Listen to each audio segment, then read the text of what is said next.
नमस्कार। UPSC polity नाम सुनते ही लगता है ना कि जैसे कोई पहाड़ चढ़ना हो।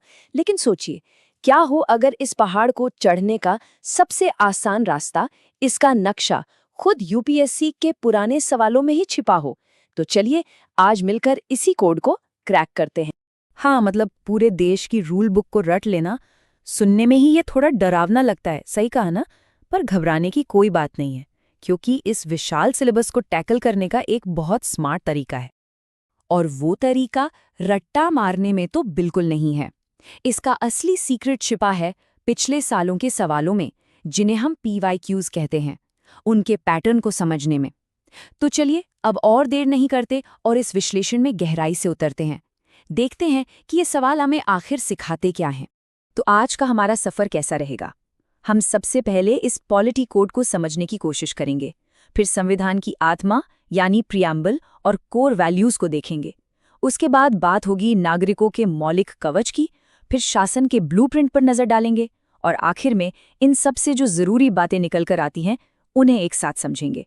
तो चलिए शुरू करते हैं पहले सेक्शन के साथ, पॉलिटी कोड को समझना। सबसे पहले तो यही सवाल उठता है कि भाई ये सब्जेक्ट इतना हाई स्टेक्स, इतना जरूरी है क्यों? देखिए ये नंबर्स ना अपने आप में पूरी कहानी कह रहे हैं। 2021 में 17 सवाल, 2023 में 16 और 2024 में तो 19 सवाल। मतलब हर साल आप मानकर चलिए कि 15 से 20 सवाल सीधे सीधे इंडियन पॉलिटी से आ रहे हैं। ये कोई छोटा मोटा हिस्सा नहीं है। ये वो सेक्शन है जो किसी की रैंक बना भी सकता है और बिगाड़ भी सकता है। तो इसे हल्के में लेने का तो सवाल ही नहीं उठता। अच्छा चलिए अब एक असली सवाल देखते हैं जो एग्जाम में आया था।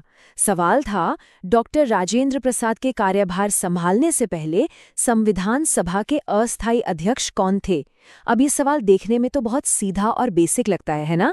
लेकिन यही दिखाता है कि यूपीएससी हमारे लोकतंत्र की नींव से जुड़े फैक्ट्स पर कितना ज्यादा ध्यान देता है। और इसका सही जवाब है डॉक्टर सच्चिदानंद सिन्हा। अब जरा इन तारीखों पर गौर कीजिए।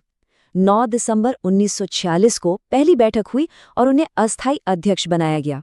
और ठीक 2 दिन बाद, सिर्फ 2 दिन बाद 11 दिसंबर को डॉक्टर राजेंद्र प्रसाद परमानेंट अध्यक्ष बन गए। ये जो छोटी छोटी तारीखों का खेल है ना, यही दिखाता है कि यूपीएससी आपसे कितनी सटीकता की उम्मीद करता है।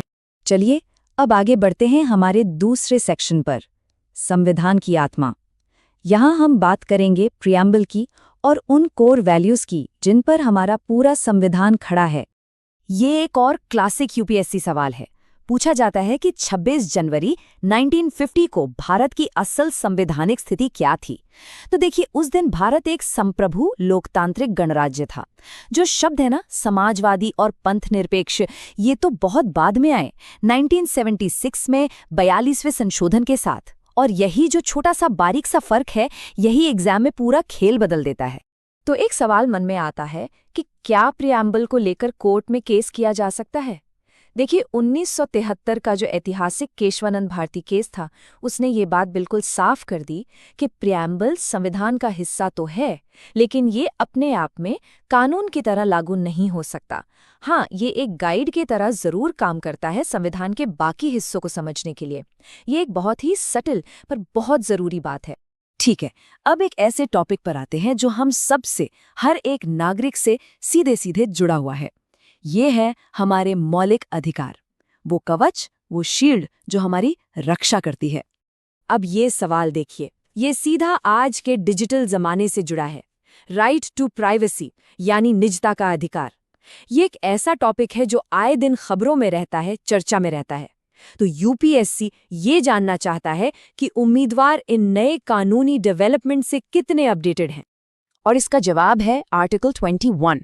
और सबसे दिलचस्प बात पता है क्या है? कि हमारे संविधान में निजता का अधिकार शब्द कहीं भी साफ साफ लिखा ही नहीं है। ये तो सुप्रीम कोर्ट है जिसने जीवन और व्यक्तिगत स्वतंत्रता के अधिकार की व्याख्या करते हुए, उसे एक्सपैंड करते हुए इसे एक मौलिक अधिकार माना है। ये एक बेहतरीन उदाहरण है ये दिखाने का कि हमारा संविधान कोई पत्थर की लकीर नहीं, बल्कि एक जीता जागता दस्तावेज है जो समय के साथ इवॉल्व होता है। चलिए एक और कंफ्यूजिंग चीज को आसान बनाते हैं। पुलिस हिरासत और न्यायिक हिरासत में क्या फर्क है? बहुत आसान भाषा में समझिए। पुलिस हिरासत का मतलब है पुलिस स्टेशन का लॉकअप, जहां पुलिस सीधे पूछताछ कर सकती है, जबकि न्यायिक हिरासत का मतलब है मजिस्ट्रेट की निगरानी में जेल, और यहाँ पुलिस बिना कोर्ट की इजाजत के पूछताछ नहीं कर सकती।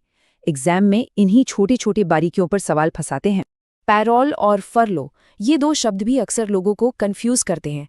तो बस इतना याद रखिए, पैरोल आपका अधिकार नहीं है, वो किसी खास वजह जैसे घर में कोई इमरजेंसी हो तब मिलती है। जबकि फरलो, जो लंबी सजा काट रहे कैदी हैं, उनका एक तरह से अधिकार माना जाता है, ताकि वो समाज से अपना जुड़ाव बनाए रखें। और हाँ, एक और ज़रूरी बात, इन दोनों के नियम कौन तय करता है? राज्य सरकारें। चलिए, अब अपना फोकस शिफ्ट करते हैं और बात करते हैं भारत सरकार के स्ट्रक्चर और उसके कामकाज की, मतलब शासन के पूरे ब्लूप्रिंट की। ये 15% का नंबर, ये क्या है? देखने में छोटा है, पर ये एक बहुत ही जरूरी लिमिट है। 2003 में 91वां संशोधन हुआ था, और उसके हिसाब से प्रधानमंत्री को मिलाकर पूरी की पूरी मंत्रिपरिषद का साइज लोकसभा की कुल ताकत के 15% से ज्यादा नहीं हो सकता। ये एक सटीक नंबर है और इसे याद रखना बहुत जरूरी है। और यूनियन बजट का क्या? देखिए, यहाँ पर सारी की सारी कहानी राष्ट्रपति के इर्द गिर्द घूमती है। प्रक्रिया शुरू ही उनकी सिफारिश से होती है। फाइनेंस मिनिस्टर बजट पेश करते हैं तो वो भी उन्हीं की तरफ से करते हैं, और उनकी मंजूरी के बिना किसी भी तरह के अनुदान की मांग नहीं की जा सकती। इससे पता चलता है कि संसदीय प्रक्रिया की कितनी गहरी समझ होनी चाहिए। ये जो लाइन है, ये एक बहुत ही महत्वपूर्ण सिफारिश है। ये सरकारिया आयोग की है, जिसे केंद्र राज्य संबंधों पर बनाया गया था। आयोग ने कहा था कि गवर्नर को राज्य के बाहर का एक सम्मानित और न्यूट्रल व्यक्ति होना चाहिए, जिसका कोई गहरा राजनीतिक कनेक्शन न हो। यूपीएससी में अक्सर ऐसे बड़े बड़े आयोगों की सिफारिशों से सीधे सवाल उठा लिए जाते हैं। तो ठीक है, हमने इन सारे सवालों का एक तरह से पोस्टमार्टम तो कर लिया, पर अब सबसे ज़रूरी सवाल ये है कि भाई हम इससे सीखें क्या। चलिए कुछ मुख्य टेकअवेज पर नजर डालते हैं। तो इस पूरे विश्लेषण से 4 मोटी मोटी बातें सामने आती हैं। पहली, सिर्फ क्या हुआ ये मत रटिए, क्यों हुआ उसके पीछे का सिद्धांत समझिए। दूसरी, संविधान के अलग अलग हिस्सों को अलग अलग मत देखिए, उन्हें जोड़कर देखिए। तीसरी, छोटी छोटी डिटेल्स में सटीकता बहुत जरूरी है, जैसे सही शब्द, सही आंकड़े।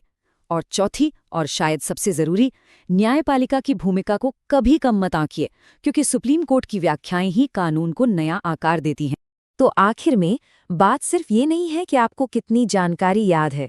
यूपीएससी असल में ये देख रहा है कि क्या एक उम्मीदवार संवैधानिक दायरे में रहकर सोच सकता है, क्या वो सिद्धांतों को असलियत में लागू कर सकता है, और क्या वो शासन की मुश्किलों को समझ सकता है। और मैं आपको इस एक सवाल के साथ छोड़कर जा रही हूँ। ये सारे सवाल हमें उन मूल्यों के बारे में क्या बताते हैं जो भारत अपने भविष्य के लीडर्स और एडमिनिस्ट्रेटर्स में देखना चाहता है। निष्पक्षता, संवैधानिक नैतिकता और हर एक नागरिक के अधिकारों के लिए सम्मान। इस पर सोचिएगा जरूर।